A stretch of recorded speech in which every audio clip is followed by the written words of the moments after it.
What's inside Japan Airbnb?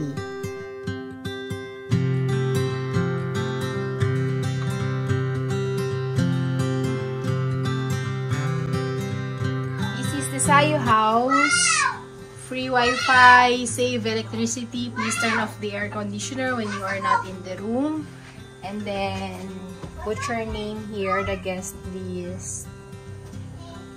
Our house rules and house manual.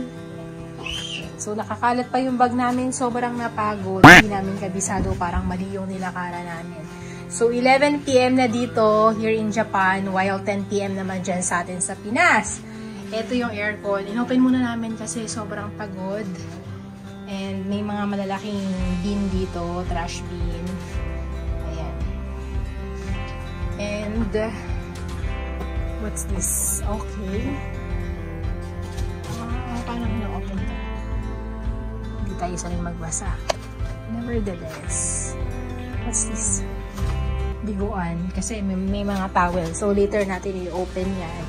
And this is the CR. Ayan. So, madali namang intindihin yan kasi may mga drawing naman kung para saan ang gamit, kung para sa wet pack, kung para sa ano. Ayan. Diba?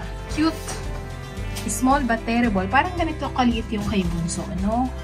So, pwede pala na ganito pangyayari. Cutie, cute, cute. Yan, diba? Saralan ulit natin.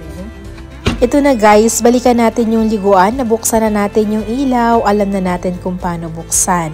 Meron siyang bathtub. And then, merong heater kung nalalamigan ka. Merong shower. Kompleto, no? Kahit na cute lang yung space. And then, meron tayong lutuan here. Ayan.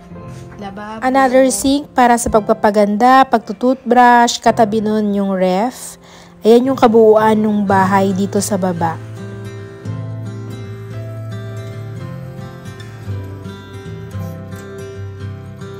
Ngayon naman, check natin yung ilalim ng mga lababo, yung mga drawers and cabinets. Ano yung makikita natin?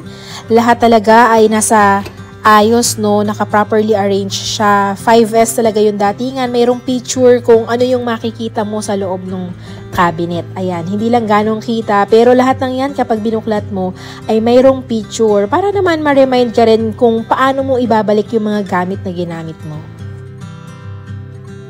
Yung valve naman na to ay ginagamit para sa stove nila. Ayan, nag-google pa tayo dito guys para mabuksan ko lang yan at makapag-try naman akong magluto dito. Kung sa atin sa Pinas ay mayroong mga tangke para gumana yung ating gas stove. Dito sa kanila ay company or supplier yung magkakabit ng gas mo para gumana ito. At the same time, meron palang dalawang uri ng gas na ginagamit sa pagluluto dito sa Japan. So, hindi ko na chinek yun kasi ready na, pwede na kami magluto, available naman na lahat, kukontakin lang namin yung owner.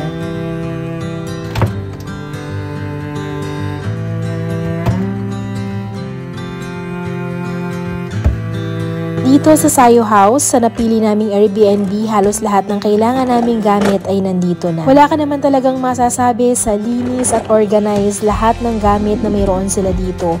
At in fairness, ang babae talaga ng owner talagang i-guide ka nila at open sila sa kahit anong tanong o kailangan mo. Just one chat away ay nandyan lahat sila. Lahat ng to ay provided nila at pwedeng-pwede mong gamitin. Meron naman dyan instruction na pwede kang gumamit at meron naman ding instruction pag sinabing for admin only. Meron din silang provided panlinis ng mukha, toner, and some toothbrushes. Pwede mong iuwian kung di mo naman gagamitin. Kapag nahihirapan tayong intindihin kung ano ba yung mga nakasulat na yan, ay huwag nating kakalimutan na nandyan naman si paring Google. So, lahat ng yan ay maiintindihan natin using the Google Translate. And sa ilalim naman ng lababong ito, ayan ang ating makikita. Merong blower, ayan, kung maubos yung mga shampoo mo, nandyan yung mga pang-refill, pwede mong gamitin yan.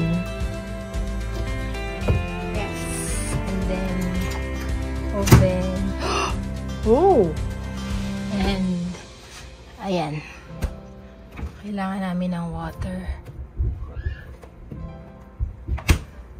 And then, ayan. Leonard, welcome to my house. Alright. And then, meron din silang letter here. Leonard, thank you so much for your stay at our home. Akyatin na natin sila. Wait lang. Mami, ang ganda! Rain, manahimik ka. Tulog na yung mga tao dito. Ay, Ay, nako. So, madami higaan. cute lang Ayun here. yung... Ayun Wait lang, wait lang. Dito muna tayo. Ito yung pag-i-stayan natin for 10 days.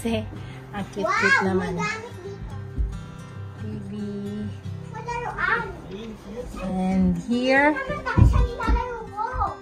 ito yung isa pang room. May gusto ko dun If ever. Mami, tignan natin dito. Maganda. Amoy tea, no? Maganda dito. Amoy kahoy, amoy tea. Thank you. Saan? So, akyatin pa natin to, guys. OMG, ito yung pinaka third floor. Pwede ka maglaro dito. Parang attic. Pero ang init dito. Anak, huwag kang maingay. Hay! Dito sa bahay ko. Sige ka na sa bahay mo. Ay! Untog tayo. Pero may aircon naman pala. O, diba? Cute, cute, cute. Ay! Untog ako. Huwag ka na ano dyan. Tara, let's go na dito. Dahan-dahan. Hay! Balik. Baba na kami. Ang ganda nito. Wow. Labas muna tayo dito. Ito naman yung inakitan ko kanina mula sa ground floor. Oh, diba? May cabinet dito. Gamit na gamit lahat ng space. Ilaw. Cute na hagdan. Baba ulit tayo. Kumulit tayo sa wifi. Kasi hindi pa namin sure kung yung nirentahan natin na wifi sa airport ay may limit. So, mag-disconnect muna tayo doon at dito tayo kumonek sa wifi nila dito. Ha?